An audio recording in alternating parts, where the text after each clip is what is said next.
지난해 말부터 예고됐던 자동차 보험료 인상이 시작됐습니다. 평균 인상폭은 3에서 4% 수준으로 보이는데요. 다만 하반기 들어서 추가 인상 가능성도 전망되고 있습니다. 자세한 이야기는 경제팀의 송현주 기자와 짚어보도록 하겠습니다. 네, 송 기자. 주요 손보사들을 시작으로 줄줄이 자보료 인상이 예고가 되어 있는 상황인 것 같습니다. 각 사들의 인상률을 좀 짚어보죠. 네, 먼저 오늘 메리츠 화재, 현대해상, DB손보 등 주요 손보사를 시작으로 개인용 자동차 보험료가 약 3에서 4%가량 인상됩니다. 이외 손보사들의 인상도 줄줄이 예고돼 있는데요. 오는 19일 KB손보가 3.5%, 21일엔 한화, 롯데손보가 각각 3.8%, 3.5%씩 보험료를 올립니다. 이어 악사손보가 24일 3.2%, 흥국화재가 26일 3.6%, 삼성화재 31일 3.0%씩 인상할 전망입니다. 더케이손보도 현재 보험료 인상폭을 조율 중인 것으로 알려졌습니다. 이처럼 손보사가 자동차 보험료 인상에 나선 것은 약 2년 만입니다. 손보사는 지난해 폭염 등 자연사고 증가로 인해 손해율이 높아져 보험료 인상이 불가피하다는 입장인데요.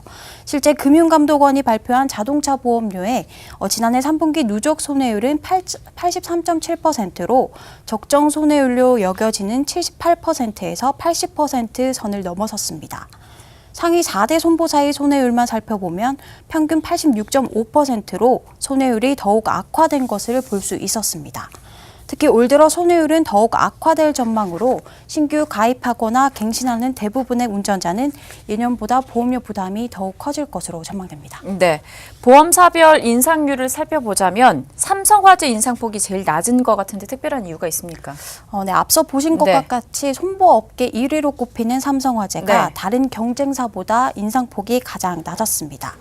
실제 삼성화재의 자동차 보험 시장 점유율은 지난해 3분기 기준으로 전년보다 약 0.3%포인트 낮아진 28.5%에 그쳤는데요. 이어 현대해상 19.5%, DB손보 19.2% 등을 기록하며 삼성화재의 뒤를 바짝 추격하는 모습을 볼 수 있었습니다. 이는 삼성화재가 여전히 업계 1위이긴 하지만 과거 30% 이상의 점유율에 비해서는 크게 낮아진 수치를 보였습니다. 특히 자동차 보험은 의무보험이란 특성 때문에 가격 경쟁력 자체가 점유율에 상당한 영향을 주는데 인상폭을 소폭 조정함으로써 가격 경쟁력을 높이는 것은 물론 시장 점유율을 다시 확보하겠다는 분석으로 풀이됩니다. 네, 자동차 보험 같은 경우는 올해 하반기 들어서 또 한 차례 인상 조짐이 보인다고요? 네, 그렇습니다. 보험업계는 올 하반기 들어 자동차 보험료가 추가 인상될 것으로 보고 있습니다. 현재 각 손보사는 전국 5천여 개의 정비소와 정비요금 재계약을 진행 중인데 그 결과가 하반기 보험료 인상으로 이어질 거란 전망이 큽니다.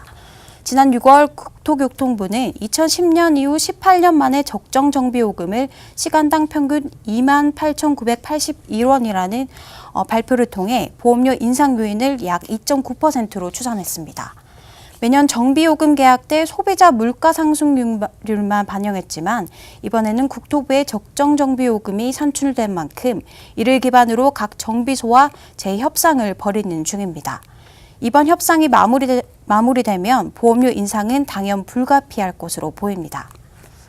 이에 김용덕 손해보험협회장도 오늘 열린 신년 기자간담회에서 자동차 정비수가 인상이 각 보험사들이 정비업체들과 정비 계약을 추진하고 있는 중이라며 올해 자보료 인상은 사고율, 손해율 증가와 현재까지 진행된 정비업체들과의 정비수가 계약의 기준에서 일단 추진을 했지만 당분간 추이를 지켜볼 필요가 있다고 설명했습니다.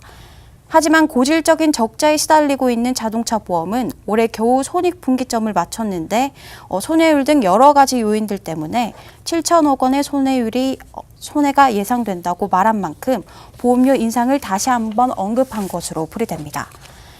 이처럼 자동차 보험료 인상 요인이 쌓여 있는 만큼 손보업계가 인상 요인을 최소화할 수 있는 방안 마련이 시급해 보입니다. 네, 이렇게 해서 자동차 보험료 인상과 관련돼서 손해보험 업계의 흐름도 함께 좀 점검해 봤습니다. 지금까지 송현주 기자와 함께했습니다.